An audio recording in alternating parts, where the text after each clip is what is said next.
Hi friends, तुमच्या सर्वांचे माझ्या व्हिडिओमध्ये स्वागत आहे।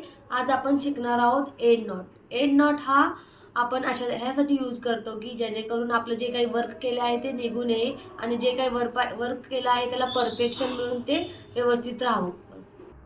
चला तर मी तुम्हाला शिकवते एंड नॉट कशी मारायची। बघा, मी अशा प्रकारे इथं स्टिच मारून घेतलेली आहे। ही जी स्टिच आहे त्याला बेसिक चेन स्टिच असे म्हणतात। तुम्ही बघू शकता ही मी वेगळ्या म्हणजे कॉपरनी मारलेली आहे जेणेकरून तुम्हाला व्यवस्थित दिसावी। तर मी तुम्हाला दाखवते स्टिच अशा प्रकारे परत एकदा मारून घ्यायची। आली का स्टिच? त्याच्यानंतर एंड नॉट मारण्यासाठी पहिल्यांदा एकदा धागा वरती काढायचा। हा वरती खोचलेल्या धाग्यातून परत अजून एकदा धागा काढून घ्यायचा। हा झाला आपला पॉइंट। अजून एकदा यातून धागा परत काढून घ्यायचा। आला का वरती धागा? हा बघा, बघू शकता तुम्ही।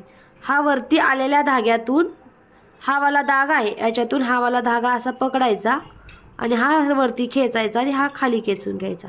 तुम्ही बघू शकता की एंड नॉट कशा प्रकारे बसली आहे।